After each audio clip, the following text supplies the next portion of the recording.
All right, guys, today we're on chapter 5. Chapter 5, Hold Your Nose, Billy and Cutwater. Billy pulled Prince Brat from the saddle and threw him into Jemmy. Raising the lantern, the man held it close enough that Jemmy could feel the heat of the flame.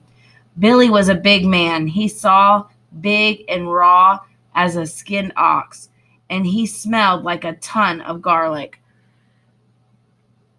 Not much of a catch, two sparrows, said Billy. But ain't they trimmed up in fancy rags, Cutwater? Ain't they? Echoed the rattle-boned man. Got any gold in your pockets, lads? No business of yours, snapped the prince. Ah, but so help me, it is my business, Billy said with a thunderclap of laughter. Don't you know who I am? A clod and a ruffian, declared the prince. Worse than that, corrected the big man. Ain't you never heard of Hold Your Nose, Billy? Famous he is, put in Cutwater. Put the song is Billy. Jimmy thought he remembered. Hadn't he heard ballad sellers fling that name about the streets?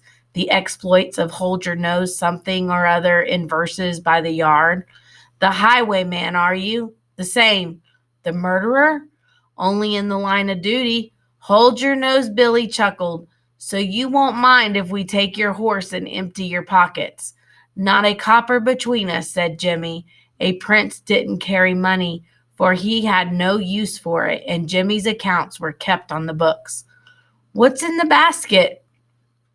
Piped up Cutwater. Hands off, villain, snapped Prince Brat. Don't you know who I am? Jimmy gave the prince a sudden jab of his elbow to keep his mouth shut. Not a word. But the heir to the throne raised himself to his full height. Bow to your prince.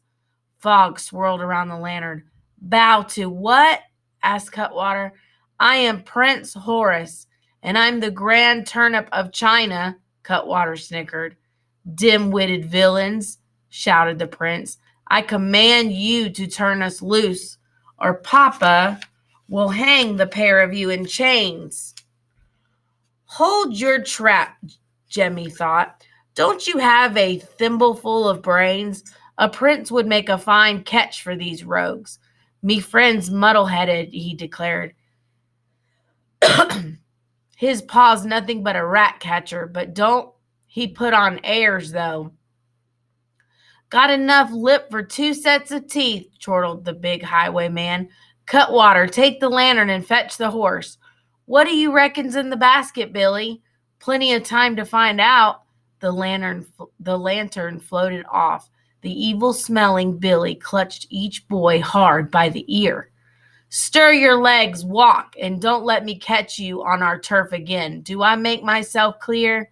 Clear as window glass, said Jimmy with a sigh of relief. If you'd be kind enough to point us toward the river, I'd be ever so much obliged. Billy, came a shout from Cutwater. They ain't just common sparrows. Have a look at this saddle.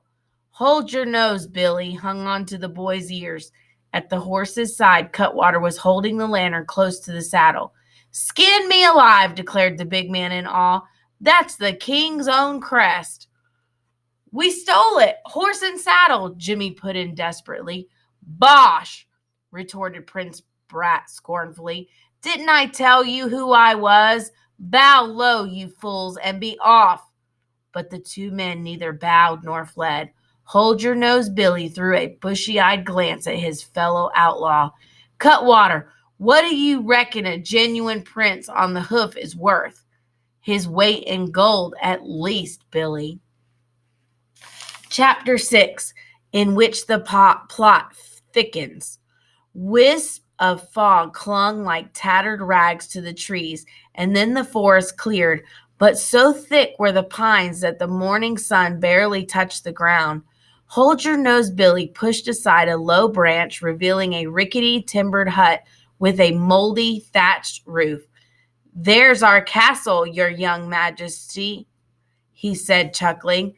Accept our hospitality. I hope you won't mind sleeping on the floor.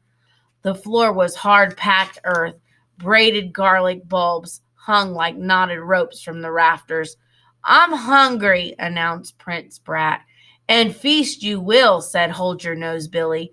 Cutwater, serve 'em up our finest bread and herring. Jimmy had made many a meal on bread and herring, which he was in luck and felt hungry enough to ask for seconds. Prince Brat bared his teeth. I'd sooner eat mud. He reached for the wicker basket, but Cutwater snatched it back. What we got here? Muttered the bone-thin man and threw back the lid.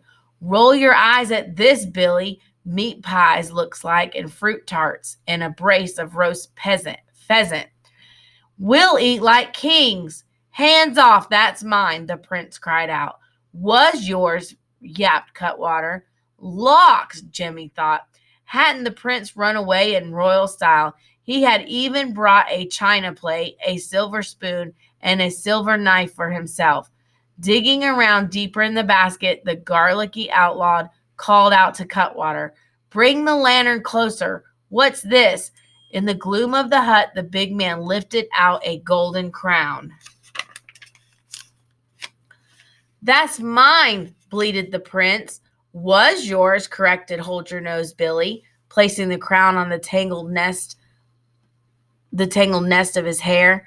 Prince Hold Your Nose Billy Cutwater burst out joyously.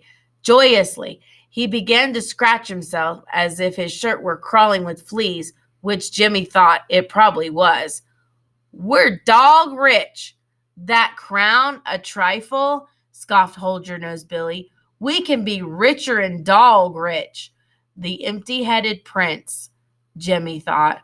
Why had he brought along his crown? To cock it on his head and expect vagabonds and cutthroats to fall to their knees. The big, raw-faced outlaw grabbed Prince Brat off the ground and took the heft of him as if he were weighing a sack of potatoes. 55 pounds by my reckoning, he said. We'll write the king a command, Cutwater. 55 pounds of gold coin in trade for his royal tadpole. All right, guys, that's it for today.